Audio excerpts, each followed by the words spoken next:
السلام علیکم ناظرین، ہمارے چینل پر ایک بار پھر سے خوش آمدید۔ ناظرین، آج ہم 9/11 کے حملے کی بات کریں گے۔ 11 ستمبر 2001 وہ دن تھا جس دن امریکہ پر ایک زبردست قسم کا حملہ ہوا۔ امریکہ کے 4 جہازوں کو ہائی جیک کر لیا گیا اور امریکہ کی الگ الگ جگہوں پر ان جہازوں کو کریش کروایا گیا۔ Two planes have crashed into the World Trade Center in New York. There have been a series of terrorist attacks in the United States. Pictures just in showed the building already on fire.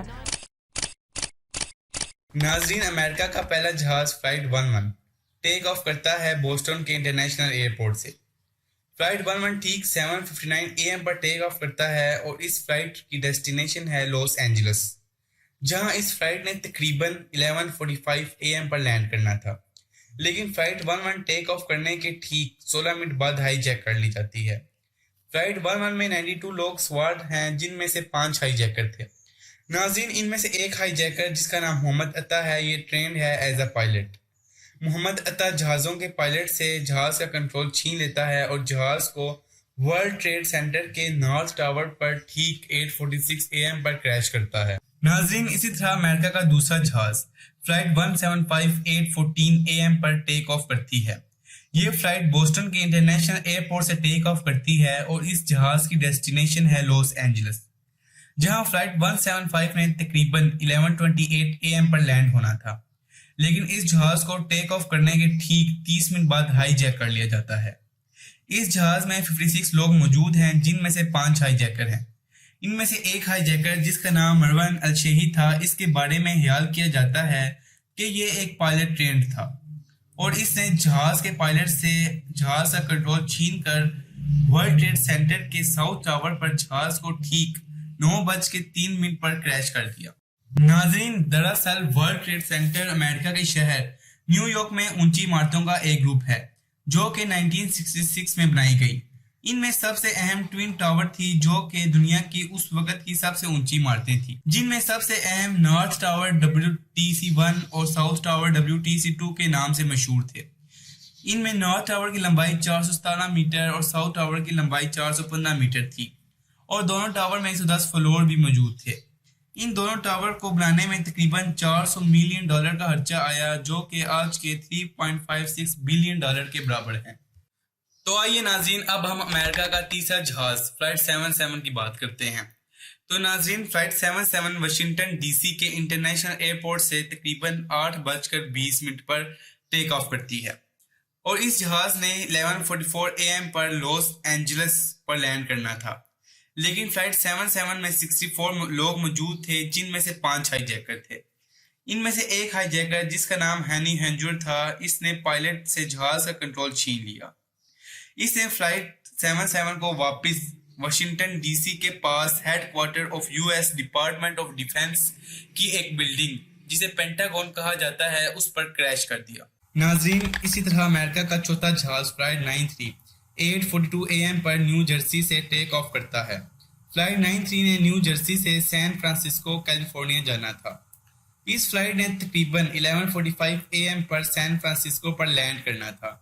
اس جہاز میں 47 مسافر موجود تھے، جن میں سے 4 high جیکر تھے۔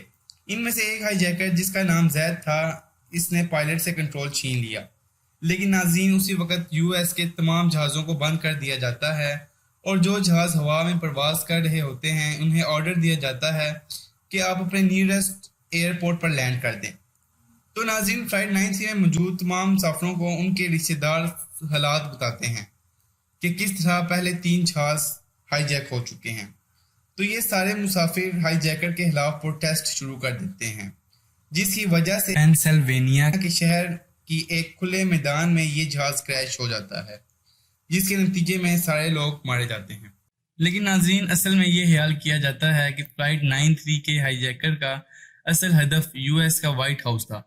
اگر مسافر ہائی جیکر کے خلاف پروٹیسٹ نہ کرتے تو شاید یہ جہاز US کے وائٹ ہاؤس پر کریش ہو جاتا۔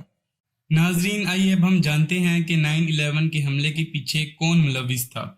ناظرین، اسامہ بن لادن جو اس وقت القاعدہ کے بانی تھے، انہیں 9/11 کے حملے کا چیف سمجھا جاتا ہے، کیونکہ اسامہ بن لادن نے اس حملے کو پلان کیا تھا اور اس کے لیے مالی امداد بھی فراہم کی تھی۔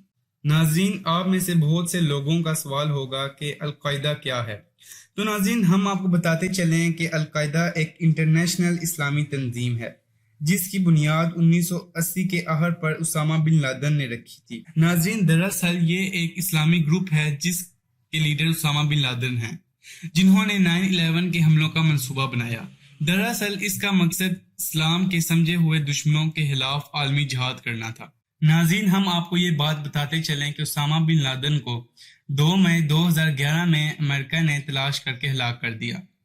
ناظرین امریکہ نے 2 مئی 2011 سے پہلے بھی اسامہ بن لادن کو بہت سی مارنے کی کوشش کی، لیکن اس کوشش میں امریکہ ناکام رہا اور امریکہ کی اس کوشش میں بہت مالی نقصان بھی ہوا۔ لیکن ناظرین جب امریکہ نے پاکستان کے شہر ایبٹ آباد میں اسامہ بن لادن کو مارنے کی کوشش کی تو امریکہ اس کوشش میں کامیاب ہو گیا۔ ناظرین یہ بات یاد رہے کہ امریکہ نے پاکستان کی گورنمنٹ کو بتائے بغیر پاکستان میں اپنی کارروائی کی۔ ناظرین ایک اور القاعدہ کے ممبر جن کا نام خالد شیخ محمد ہے، ان کے بارے میں خیال کیا جاتا ہے کہ انہوں نے 9/11 کے حملے کی منصوبہ بندی کرنے میں اہم کردار نبھایا ہے۔ ناظرین ان کو امریکہ نے 2003 میں اریسٹ کر لیا۔ ناظرین 9/11 کے حملے کے بارے میں آپ کیا رائے رکھتے ہیں ہمیں کمنٹ سیکشن میں بتائیں، اور ناظرین آج کے لیے اتنا ہی، دعا میں یاد رکھیے گا۔ خدا حافظ۔